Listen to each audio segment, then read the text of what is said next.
20-ാം സങ്കീർത്തനത്തിൻ്റെ വിശദമായ പഠനങ്ങളിലേക്ക് നമ്മൾ പ്രവേശിക്കുമ്പം ദൈവത്തിൻ്റെ സഹായം എങ്ങനെയൊക്കെ വെളിപ്പെടുമെന്നുള്ളത് നമുക്ക് ശരിക്കും കാണാൻ ഇടവരുന്നുണ്ട്. അതിശക്തമായ ഡിവൈൻ പ്രൊട്ടക്ഷനെ കുറിച്ച് പ്രതിപാദിക്കുന്ന അനുഗ്രഹീതമായ ഒരു തിരുവെഴുത്തിൻ ഭാഗമാണ് 20-ാമത്തെ സങ്കീർത്തനം. 1-ാമത്തെ വാക്യം നമ്മൾ ശരിക്കും ശ്രദ്ധിച്ചാൽ, യഹോവ കഷ്ടകാലത്തിൽ നിനക്ക് ഉത്തരമരുളുമാറാകട്ടെ. ഒത്തിരി പരിചിതമായ ഒരു വാക്കാണ് ഈ കഷ്ടകാലം. മതവ്യത്യാസമന്യേ, ഉയർന്നവരും താണവരും എന്ന വ്യത്യാസമന്യേ ആളുകൾ സാധാരണയായി പറയുന്ന ഒരു പദമാണ് കഷ്ടകാലം. എൻ്റെ കഷ്ടകാലത്തിന് ഞാൻ പോയി, എൻ്റെ കഷ്ടകാലത്തിനാണ് ഞാനത് പറഞ്ഞത്, എൻ്റെ കഷ്ടകാലത്തിനാണ് ഞാൻ അവിടെ വരെ ചെന്നത് എന്നൊക്കെ പറയാറുണ്ട്. അപ്പം എല്ലാവർക്കും ഉണ്ട് ഒരു കഷ്ടകാലം. എന്തുവാ ശരിക്കും ഈ കഷ്ടകാലം? വേദപുസ്തകത്തിൽ 26 പ്രാവശ്യം കഷ്ടകാലം കഷ്ടകാലം കഷ്ടകാലം എന്ന് പല സന്ദർഭങ്ങളിൽ നിന്ന് പറഞ്ഞത് നമുക്ക് കാണാനിട വരും. ശരിക്കും പ്രതിസന്ധിയുടെ കാലം എന്നാണ് ഈ കാലത്തെ വിളിക്കേണ്ടത്. ഇതാർക്കും ഉണ്ടാകാം. എപ്പോഴാണ് ഉണ്ടാകുന്നതെന്ന് പറയാനായിട്ട് പറ്റുകയില്ല. എല്ലാവർക്കും ഉണ്ട്. ഈ കാലഘട്ടത്തെ എങ്ങനെ കൈകാര്യം ചെയ്യാൻ പറ്റും? കഷ്ടതയുടെ നാൾ വഴികളെ എങ്ങനെ തരണം ചെയ്യാൻ കഴിയും? ചിലപ്പോൾ ഒരാൾക്കത് രോഗത്തിൻ്റെ സന്ദർഭങ്ങളാകാം, ഡയഗ്നോസ് ചെയ്യാൻ പറ്റാത്ത ചില രോഗങ്ങൾ. മറ്റു ചിലരെ സംബന്ധിച്ച് സാമ്പത്തിക ക്ലേശമാകാം കഷ്ടത. കഴിഞ്ഞ ദിവസം ഞാൻ ഒരാളെ പറ്റി കേട്ടത് 70 കോടി രൂപയുടെ കടം. 70 കോടി രൂപ, 1000-ത്തിലധികം കേസുകൾ, ബിസിനസ് പൊട്ടിപ്പോയതാ. അപ്പൊ അങ്ങനെ ഒരാളിൻ്റെ കഷ്ടത വേറൊരു ലെവലാണ്. മറ്റു ചിലർക്ക് സാമ്പത്തിക പരാധീനതകളാണ്, രണ്ടറ്റം കൂട്ടിമുട്ടിക്കാനുള്ള ശ്രമങ്ങൾ. കുഞ്ഞുങ്ങളെ പഠിപ്പിക്കാൻ, കുഞ്ഞുങ്ങളെ കല്യാണം കഴിപ്പിച്ചയക്കാൻ, ഒരു വീട് പണിയാൻ, ലോൺ അടയ്ക്കാൻ കഴിയാതെ സാമ്പത്തികമായി ഞെരുങ്ങുന്ന കാലം. അവരതിനെ കഷ്ടതയെന്നാണ് വിളിക്കുന്നത്. മറ്റു ചിലരെ സംബന്ധിച്ച് എതിർപ്പുകൾ, പ്രാണഭയത്തിലുള്ള ഓട്ടങ്ങൾ, അപവാദങ്ങൾ, ഭീഷണികൾ. അപ്പം ഓരോരുത്തരിലും ഇത് വ്യത്യസ്തമായിട്ടാണ് ഉണ്ടാകുന്നത്.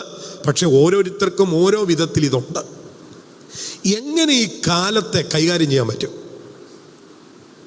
ബൈബിളിനോട് ചോദിച്ചാൽ കഷ്ടകാലത്തെ കൈകാര്യം ചെയ്യാൻ പറ്റുന്ന ഏക മാർഗമെന്ന് പറയുന്നത് പ്രാർത്ഥനയാണ്. അതെവിടെ വായിക്കുന്നത്? യഹോവ കഷ്ടകാലത്ത് നിനക്ക് ഉത്തരമരുളുമാറാകട്ടെ. അവിടെ ഉത്തരം പറയണമെങ്കിൽ അതിനു മുൻപ് ചോദ്യമുണ്ട്, അല്ലെങ്കിൽ ആവശ്യമുണ്ട്. പ്രാർത്ഥന അവിടെ അന്തർലീനമായി കിടക്കുക. അപ്പൊ കഷ്ടകാലത്തെ ജയകരമായി കൈകാര്യം ചെയ്യാൻ ഒരാൾക്ക് കഴിയുന്നത് എങ്ങനെയാണ് എന്ന് ചോദിച്ചാൽ പ്രാർത്ഥനയിലൂടെയാണ് അത് കൈകാര്യം ചെയ്യാൻ പറ്റുന്നത്. അതിന് തെളിവുകളെ നമുക്ക് നിരത്തി വെക്കാൻ പറ്റും. എന്ന് പറയുമ്പോൾ ഭക്തന്മാരെല്ലാം ഈ വിധ പ്രശ്നങ്ങളെ അവർ ഫേസ് ചെയ്തത് പ്രാർത്ഥനയ്ക്കകത്തായിരുന്നു. കഷ്ടതയിലെ പ്രാർത്ഥന. ഞാനതിൻ്റെ തെളിവുകൾ നിരത്താം. ഉൽപ്പത്തി പുസ്തകം 35-ാം അധ്യായം അതിൻ്റെ 3-ാമത്തെ വാക്യത്തിൽ, നാം പുറപ്പെട്ട് ബഥേലിലേക്ക് പോകാം, എൻ്റെ കഷ്ടകാലത്ത് എൻ്റെ പ്രാർത്ഥന കേൾക്കുകയും ഞാൻ പോയ വഴിയിൽ എന്നോടുകൂടെ ഇരിക്കുകയും ചെയ്ത ദൈവത്തിന് ഞാൻ അവിടെ ഒരു യാഗപീഠം ഉണ്ടാക്കും എന്ന് പറഞ്ഞു.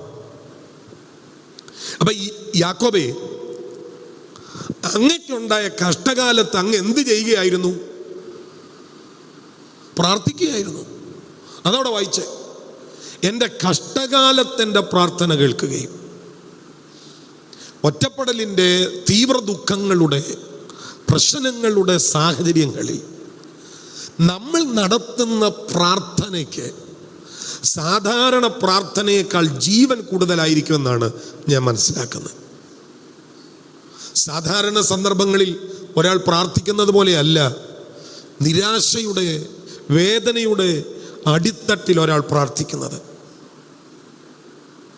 ഒരു നല്ല പാട്ടുണ്ട്, നിശയുടെ നിശബ്ദതയിൽ നിരാശതൻ നീർച്ചുഴിയിൽ നിരാലംബനായി തീർന്നപ്പോൾ നീ തന്നു എനിക്കു നീ വലങ്കരം. കഷ്ടതയുടെ ആ തീവ്രതയിൽ നടത്തുന്ന പ്രാർത്ഥനയ്ക്ക് പ്രത്യേകതയുണ്ട്. യാക്കോബ് പ്രാർത്ഥിച്ചു. യാക്കോബിൻ്റെ പ്രാർത്ഥന ദൈവം കേട്ടു. അതുകൊണ്ട് പറയുകയാണ്, എൻ്റെ കഷ്ടകാലത്ത് ഞാൻ പ്രാർത്ഥിക്കുകയും ഞാൻ പോകുന്നയിടത്ത് എന്നോട് കൂടെ ഇരിക്കുകയും എൻ്റെ പ്രാർത്ഥന കേൾക്കുകയും ചെയ്ത ഒരു ദൈവമുണ്ട്. ആ ദൈവത്തിന് ഞാൻ ഒരു യാഗപീഠം ഉണ്ടാക്കും. എന്തിനാ യാഗപീഠം? ആരാധിക്കാനാണ്. അപ്പം യാക്കോബിൻ്റെ കഷ്ടതയിൽ അദ്ദേഹം പ്രാർത്ഥിച്ചു. ആ പ്രാർത്ഥന ദൈവം കേട്ടു. ഞാനതുകൊണ്ട് നിങ്ങളോട് ആ മേഖലയിൽ നിന്നിട്ടൊരു ദൂത് പറയാം. പ്രതിസന്ധി വരുമ്പോൾ പ്രാർത്ഥനയാണ് ഏറ്റവും നല്ല മരുന്ന്. ദൈവം അത് കേൾക്കാതെയും ഇരിക്കുകയില്ല. അതുകൊണ്ട് ആ സങ്കീർത്തനത്തിൽ വായിക്കുന്ന തകർന്നു നുറുങ്ങിയും ഇരിക്കുന്ന ഹൃദയത്തെ ദൈവമേ നീ നിരസിക്കുകയില്ല. ദൈവത്തിന് നിരസിക്കാൻ പറ്റുകയില്ല. തകർന്ന ഹൃദയത്തെ, നുറുങ്ങിയ മനസ്സിനെ ദൈവത്തിന് മറക്കാൻ പറ്റുകയില്ല. അത് ദൈവത്തിൻ്റെ മനോഭാവമല്ല. ഇന്നിവിടെ ആരാധന നടന്നുകൊണ്ടിരുന്നപ്പോൾ ഞാൻ ചിന്തിക്കുകയായിരുന്നു, മുടിയനായ പുത്രൻ, എല്ലാം നശിപ്പിച്ചവൻ, എല്ലാം തകർത്ത് തരിപ്പണമാക്കിയവൻ, പക്ഷേ അവൻ മടങ്ങി വന്നു. അപ്പാ, ഞാൻ നിന്നോടും സ്വർഗത്തോടും പാപം ചെയ്തു, ഇനി നിന്റെ മകനെന്ന് വിളിക്കപ്പെടുവാൻ ഞാൻ യോഗ്യനല്ല എന്ന് പറഞ്ഞപ്പോൾ അവൻ്റെ പ്രാർത്ഥനയെ സ്വർഗം കൈക്കൊണ്ടു. ഞാൻ പറയാം, മുടിയനായ പുത്രനാണെങ്കിൽ പോലും മടങ്ങി വന്ന് പ്രാർത്ഥിച്ചാൽ അവൻ്റെ കഷ്ടതയുടെ കാലത്തിലുള്ള പ്രാർത്ഥനയെ ദൈവം കേൾക്കാതിരിക്കുകയില്ല. അതുകൊണ്ട് ആത്മാവിൽ നിങ്ങൾ ധൈര്യപ്പെടണം. ഇന്ന് നിങ്ങൾ ഫേസ് ചെയ്യുന്ന പ്രോബ്ലം എത്ര തീവ്രതയുള്ളതായാലും ആരുമായി പറഞ്ഞറിയിക്കാൻ പറ്റാത്തതായാലും പ്രാർത്ഥനയിൽ അതിനെ കൈകാര്യം ചെയ്താൽ ദൈവം അതിനുവേണ്ടി ഇറങ്ങി വരും. യാക്കോബ് പ്രാർത്ഥനയിലാണ് ആ കാര്യത്തെ കൈകാര്യം ചെയ്തത്. ഇനി 50-ാം അധ്യായത്തിലേക്ക് വരുമ്പോൾ, കഷ്ടകാലത്ത് തന്നെ വിളിച്ചപേക്ഷിക്കുക, ഞാൻ നിന്നെ വിടുവിക്കുകയും നീ എന്നെ മഹത്വപ്പെടുത്തുകയും ചെയ്യും എന്നവിടെ വായിക്കുന്നുണ്ട്. അപ്പോൾ വിളിക്കുക, അപേക്ഷിക്കുക, കണ്ണുനീരിൻ്റെ താഴ്വരകളിൽ, ഒറ്റപ്പെടലുകളിൽ പ്രാർത്ഥിക്കുക. ദൈവം അപേക്ഷ കേൾക്കും. ഇങ്ങനെയാണ് ഭക്തന്മാർ കഷ്ടതയെ കൈകാര്യം ചെയ്തത്. അല്ലാതെ അവർ പിറുപിറുത്തില്ല, അവർ ആത്മഹത്യ ചെയ്യാൻ പോയില്ല, അവർ കയറന്വേഷിച്ചില്ല, അവർ വിഷക്കുപ്പി തിരക്കിയില്ല, അവർ നാട് വിട്ട് ഓടിയില്ല, ഒളിച്ചോടാൻ തീരുമാനിച്ചില്ല. പകരം അവരെന്ത് ചെയ്തു? അവർ പ്രാർത്ഥനയ്ക്കകത്ത് കാര്യത്തെ കൈകാര്യം ചെയ്തു. ദൈവം അവർക്ക് വേണ്ടി ഇറങ്ങി വന്നു. Praise the Lord. ഈ അടുത്ത സമയത്ത് വളരെ പ്രചാരം നേടിയ ഒരു പാട്ടുണ്ടല്ലോ, ഒരു മഴയും തോരാതിരുന്നിട്ടില്ല. ക്യാൻസർ പേഷ്യൻ്റായ ഒരു അച്ഛൻ അദ്ദേഹത്തിൻ്റെ വേദനയുടെ സന്ദർഭത്തിൽ പാടിയതാണെന്നാണ് ഞാൻ കേട്ടിട്ടുള്ളത്. ഒരു മഴയും തോരാതിരുന്നിട്ടില്ല. മഴയുണ്ടോ? മഴയുണ്ട്. പക്ഷെ തോരാതിരിക്കുമോ? ഇല്ല. എല്ലാ മഴയ്ക്കും ഒരു ശമനമുണ്ട്. കേരളത്തിൽ മഴയെന്ന് പറയുമ്പോൾ ഇപ്പോൾ പേടിയാണ്. തുടർമാനമായി മഴ പെയ്യുന്നു, വെള്ളപ്പൊക്കം ഉണ്ടാകുന്നു, ഉരുള് പൊട്ടുന്നു, പ്രകൃതി ദുരന്തങ്ങൾ മനുഷ്യൻ്റെ മേൽ ആഞ്ഞടിക്കുന്നു. അതുകൊണ്ട് മഴയെന്ന് പറയുമ്പോൾ പേടിയാണ്. ഞാൻ പറയാം, എത്ര നിർത്താതെ പെയ്ത മഴയ്ക്കും ഒരവസാനമുണ്ട്. സകല മഴയും തോരും, ഇല്ലേ? കേരളത്തെ മുക്കിയ ജലപ്രളയത്തിൻ്റെ കാലത്തെ മഴ തുറന്നില്ലേ? കഴിഞ്ഞ നാളുകളിൽ ദുരന്തങ്ങൾ വിതച്ച മഴ തുറന്നില്ലേ? അപ്പം എല്ലാ മഴയ്ക്കും ഒരവസാനമുണ്ട്. ഒരു മഴയും തോരാതിരുന്നിട്ടില്ല. എല്ലാ കഷ്ടതയ്ക്കും ഒരവസാനമുണ്ട്. എപ്പോഴാണെന്നറിയാമോ? ദൈവത്തോടൊപ്പം അതിനെ കൈകാര്യം ചെയ്യുമ്പോഴാണ്. പ്രാർത്ഥനാ മുറിയിൽ അതിന് മറുപടി അന്വേഷിക്കുമ്പോഴാണ്. ദൈവത്തിൻ്റെ മുൻപാകെ സങ്കടത്തെ പകരുമ്പോഴാണ് അതിന് അവസാനം ഉണ്ടാകുന്നത്. ഞാൻ നിങ്ങളോട് ആത്മാവിൽ പ്രബോധിപ്പിക്കുകയാണ്, നമ്മുടെ ശൂന്യതകൾ, നമ്മുടെ നഷ്ടങ്ങൾ, നമ്മുടെ കഷ്ടങ്ങൾ, ഇതിൻ്റെ കാരണക്കാരുടെ പുറകെ പോകണ്ട, പകരം പ്രാർത്ഥനയ്ക്കകത്തേക്ക് കയറ്. ദൈവം അതിനെ പരിഹരിക്കാൻ പോവുകയാണ്. വിശ്വസിക്കുന്നവർ ആത്മാവിൽ ദൈവത്തെ ഒന്ന് സ്തുതിച്ചാട്ടെ. Praise the Lord. നമ്മുടെ കർത്താവായ യേശു ക്രിസ്തു ഗബതയിലേക്ക് പോകുന്നതിന് മുൻപ്, ഗോൽഗോഥയിലേക്ക് പോകുന്നതിന് മുൻപ് കർത്താവ് ഗത്സമനെ കയറി. ഗത്സമൻ, രക്തം വിയർത്ത ഗത്സമൻ, പ്രാണവേദനയിലായ ഗത്സമൻ. ശിഷ്യന്മാരെ ഒരു സ്ഥലത്തിരുത്തിയിട്ട് മുന്നോട്ട് ചെന്ന് പ്രാർത്ഥിക്കുന്ന യേശു കർത്താവിൻ്റെ ചിത്രം നമ്മുടെ കണ്ണുകളിൽ നമ്മൾ കാണണം. യേശു അങ്ങനെ ഇപ്പൊ പ്രാർത്ഥിക്കുന്നേ, ഒരു ഗബഥ വരാൻ പോകുന്നു. എന്നാ ഗബഥ? അതാണ് അടിച്ചു തകർക്കപ്പെടുന്ന ഗബഥ, ശരീരം ഉഴവിചാല് പോലെ കീറുന്ന ഗബഥ, മുഖത്ത് തുപ്പുന്ന ഗബഥ, ക്രൂശിക്ക എന്ന് ജനം ആക്രോശിക്കുന്ന ഗബഥ, എതിരെ ആളുകൾ നിലവിളിക്കുന്ന ഗബഥ. ഗബഥയിൽ എത്തുന്നതിന് മുൻപ് കർത്താവ് പ്രാർത്ഥിച്ചു. അത് കഴിഞ്ഞാണ് ഗോൽഗോഥ. നിങ്ങൾ ആ യാത്ര ശ്രദ്ധിച്ചേ. ഗബഥയിൽ നിന്ന് ചുമലിലേക്ക് വെച്ചു കൊടുത്ത ഒരു മരക്കുരിശ്, അതും വലിച്ചുകൊണ്ട് കർത്താവ് ഗോൽഗോഥയിലേക്ക് പോവുകയാണ്. തൻ്റെ സമീപേ കിടന്ന കള്ളന്മാർ ശാപവാക്കുകൾ ഉച്ചരിച്ചപ്പോൾ യേശുവിൻ്റെ വായിൽ ശാപമില്ല, പ്രാർത്ഥനയാ. ഇവർ ചെയ്യുന്നത് ഇന്നതെന്നറിയായികയാൽ ഇവരോട് ക്ഷമിക്കണമേ. ആണിയടിക്കപ്പെടുന്ന ഗോൽഗോഥ, വിലാപ്പുറം കുത്തി തുറക്കുന്ന ഗോൽഗോഥ, ദാഹിക്കുന്നുവെന്ന് പറഞ്ഞപ്പോൾ പുളിച്ച വീഞ്ഞു കൊടുക്കുന്ന ഗോൽഗോഥ, നിന്നെ തന്നെ രക്ഷിക്ക് എന്ന് പറഞ്ഞ് അപമാനിക്കുന്ന ഗോൽഗോഥ. ഇവിടെ എത്തുന്നതിന് മുൻപ് കർത്താവ് ഗത്സമനിൽ കയറിയിരുന്നു, പ്രാർത്ഥിച്ചിരുന്നു. സ്തോത്രം. ഞാൻ പറയാം, ഗബഥ കൊണ്ടും ഗോൽഗോഥ കൊണ്ടും കർത്താവ് അവസാനിച്ചില്ല. ഒരു മൂന്നാമത്തെ പുലർച്ചെ ഉണ്ടായിരുന്നു. ആ പുലർച്ചയിൽ ഗോൽഗോഥയ്ക്ക് അപ്പുറത്ത് കല്ലറയെ തുറന്ന് യേശു ഉയർത്തെഴുന്നേറ്റു. പ്രിയപ്പെട്ടവരെ, പ്രതിസന്ധിയുടെ നടുവിൽ പ്രാർത്ഥനയാണ് ഏറ്റവും നല്ല മരുന്ന്. കഷ്ടതകളെ കൈകാര്യം ചെയ്യേണ്ടത് പ്രാർത്ഥനാ മുറിയിലാണ്. വാക്കുകൾ കൊണ്ടും വാചകങ്ങൾ കൊണ്ടും കുബുദ്ധികൾ കൊണ്ടും രാഷ്ട്രീയ തർക്കങ്ങൾ കൊണ്ടും രാഷ്ട്രീയ പദ്ധതികൾ കൊണ്ടുമല്ല നമ്മൾ കഷ്ടതയെ കൈകാര്യം ചെയ്യേണ്ടത്. പ്രാർത്ഥനാ മുറിയിൽ അതിനെ കൈകാര്യം ചെയ്യുക. നിശ്ചയം അതിന് നടുവിലൊരു വിടുതലുണ്ട്. ഞാൻ പ്രവചിച്ചു പറയാം, പ്രാർത്ഥനയ്ക്കകത്തേക്ക് സ്റ്റെപ്പ് വെക്ക്. കണ്ണുനീർ ഒഴുകട്ടെ, നിരന്തരമായി ദൈവസന്നിധിയിൽ ഇരിക്കട്ടെ. മല പോലെ നിൽക്കുന്ന ചില പ്രശ്നങ്ങൾ നമ്മുടെ മുൻപിൽ നിന്ന് മാറുന്നത് നമുക്ക് കാണാൻ ഇടവരും. തീവ്രതയേറിയ ചില പ്രശ്നങ്ങൾ നമ്മുടെ മുൻപിൽ നിന്ന് മാറുന്നത് കാണാൻ ഇടവരും. അതിന് യാഗങ്ങൾ വേണ്ട, അതിന് യോഗങ്ങൾ വേണ്ട, അതിന് കർമ്മങ്ങൾ വേണ്ട, അതിന് പണച്ചെലവുകൾ വേണ്ട, അതിന് തീർത്ഥയാത്രകൾ വേണ്ട. പ്രാർത്ഥന മാത്രം മതി. എവിടെയാണോ ഇരിക്കുന്നത്, എവിടെയാണോ ആയിരിക്കുന്നത്, ആ ആയിരിക്കുന്ന ഇടത്ത് പ്രാർത്ഥനയ്ക്കായി മുഴങ്കാലും അടക്കുക. അവിടെ കാര്യങ്ങൾ കൈകാര്യം ചെയ്യപ്പെടും. കഷ്ടകാലത്ത് നിനക്ക് ഉത്തരമരളട്ടെ. ഈ കഷ്ടകാലത്ത് നടത്തുന്ന പ്രാർത്ഥനയ്ക്കകത്ത് എന്തൊക്കെയാ ശരിക്കും സംഭവിക്കുന്നത്? സദൃശവാക്യം 24:10 കഷ്ടകാലത്ത് നീ കുഴഞ്ഞു പോയാൽ നിന്റെ ബലം നഷ്ടം തന്നെ എന്നവിടെ വായിക്കുന്നുണ്ട്. അപ്പൊ ചിലപ്പം നമ്മൾ ഇതിനകത്ത് കുഴയാനുള്ള സാധ്യതയുണ്ട്.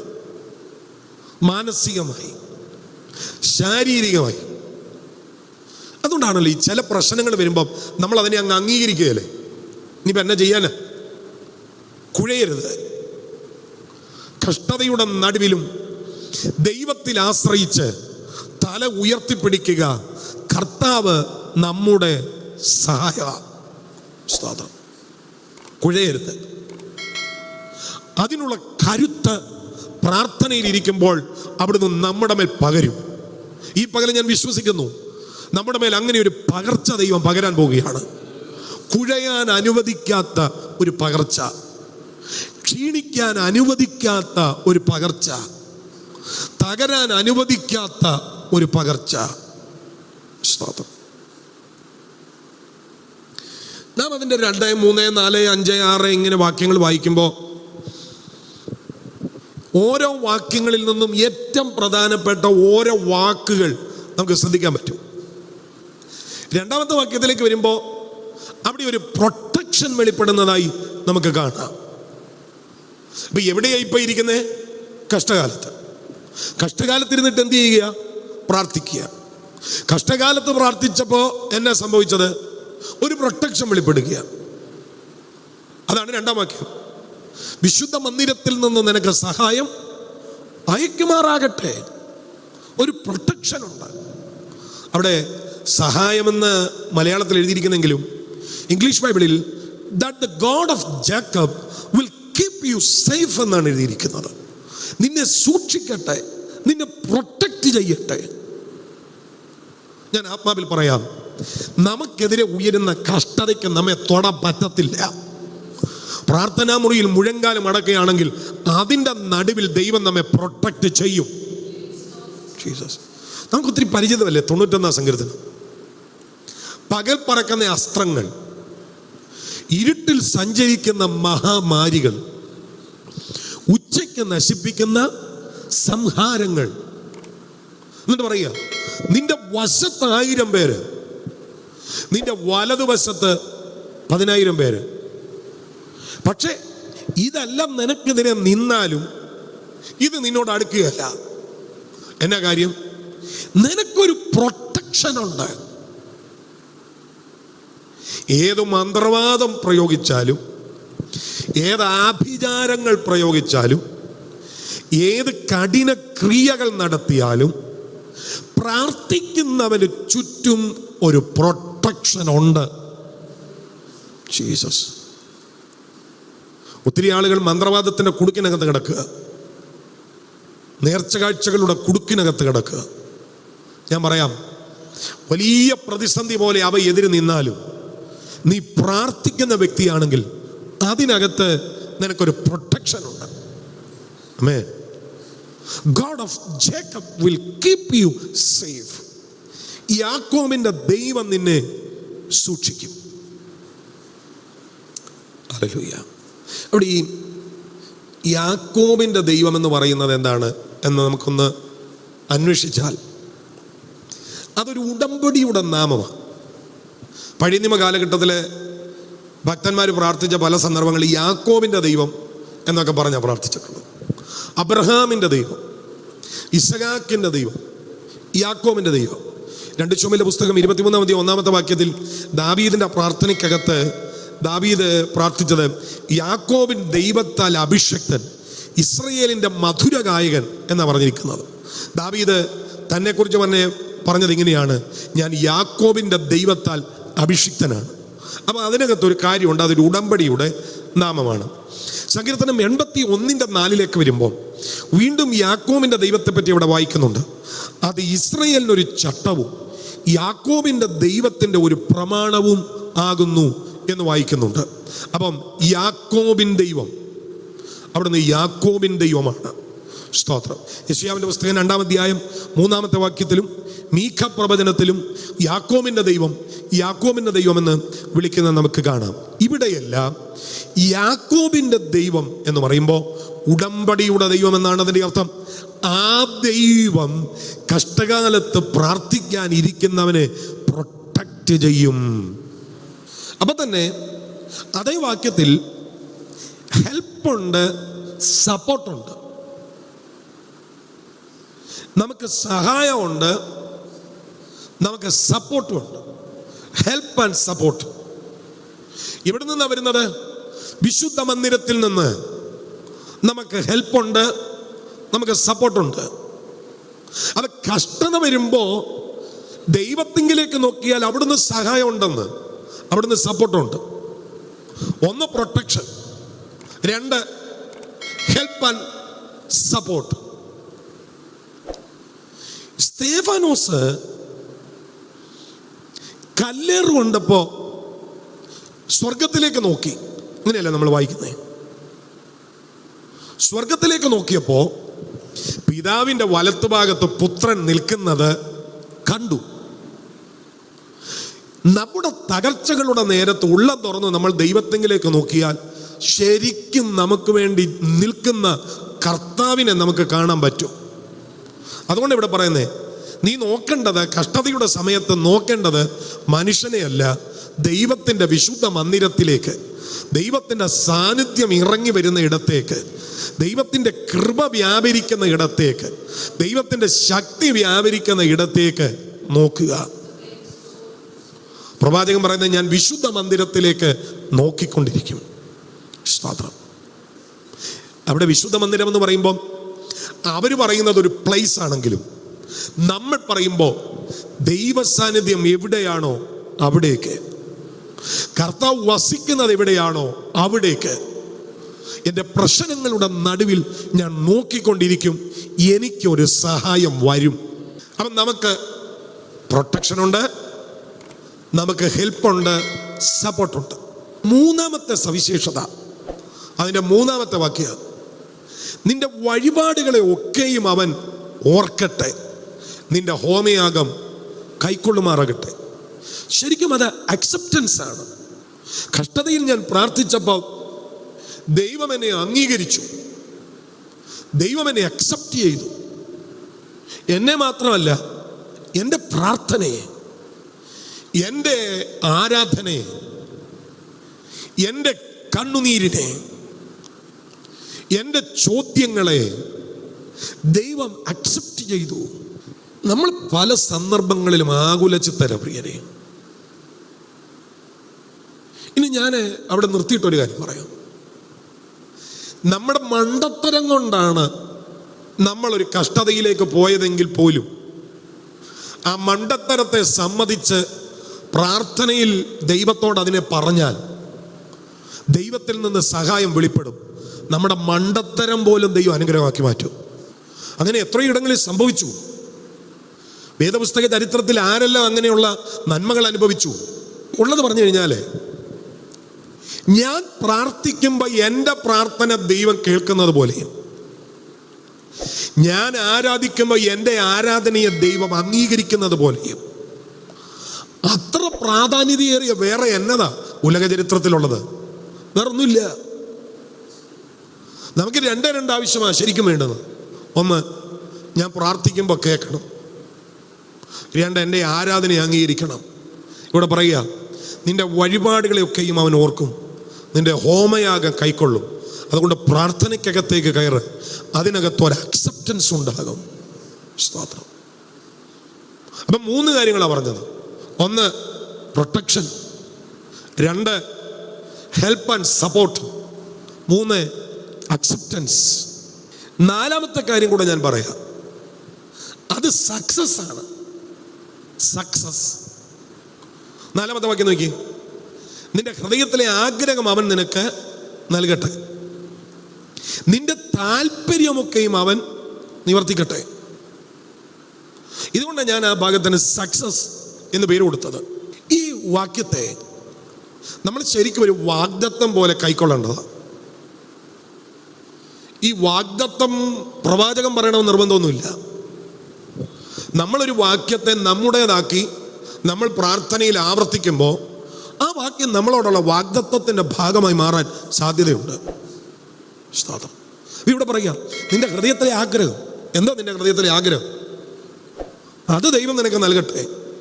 ഞാൻ പറയാം, കഷ്ടതയിൽ പ്രാർത്ഥിക്കുന്ന ഹൃദയമുള്ളവന് ദൈവഗതത്തിന് പുറത്തായിരിക്കുകയല്ല, അവൻ്റെ ഹൃദയത്തിൻ്റെ ആഗ്രഹം ദൈവഗതത്തിൻ്റെ അകത്തായിരിക്കും. ഇവിടെ ബൈബിൾ പറയുക, അങ്ങനെയാണോ നീ ആഗ്രഹിക്കുന്നത്? നിന്റെ കഷ്ടകാലത്ത് പോലും നിന്റെ ഹൃദയത്തിലെ ആഗ്രഹം ദൈവം നിനക്ക് തരും. ദൈവം നിനക്കൊരു സക്സസ് തരും. ഹല്ലേലൂയ. ഞാൻ ആത്മാവിൽ പറയാം, നാം ആരാധിക്കുന്ന ദൈവം പരാജയത്തിൻ്റെ ദൈവമല്ല. നാം ആരാധിക്കുന്ന ദൈവം സക്സസിൻ്റെ ദൈവമാണ്. ഒന്നുകൂടെ ആവർത്തിക്കാം. നാം ആരാധിക്കുന്ന ദൈവം പരാജയപ്പെട്ട ദൈവമല്ല. നാം ആരാധിക്കുന്ന ദൈവം പരാജിതരുടെ ദൈവവുമല്ല. നാം ആരാധിക്കുന്ന ദൈവം വിജയത്തിൻ്റെ ദൈവമാണ്. അവൻ ജയാളിയാണ്.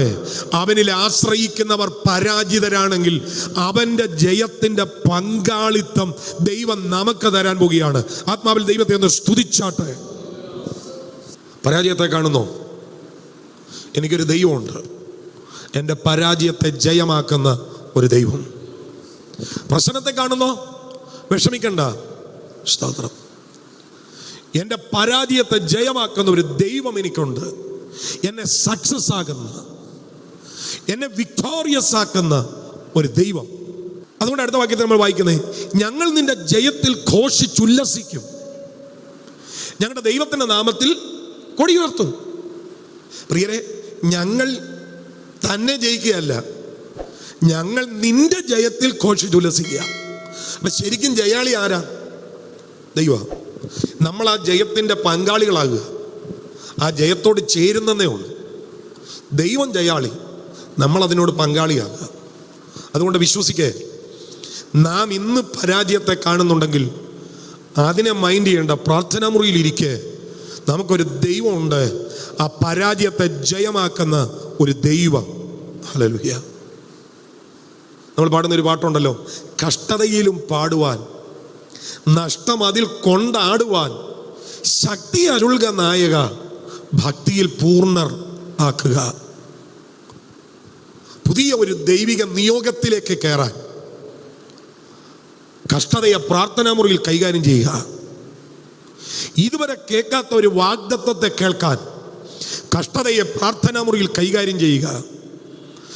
ഇതുവരെ ഫേസ് ചെയ്തിട്ടില്ലാത്ത ഒരു ദൈവിക കരുതലിനെ അനുഭവിക്കാൻ കഷ്ടതയെ പ്രാർത്ഥനാ മുറിക്കകത്ത് കൈകാര്യം ചെയ്യുക.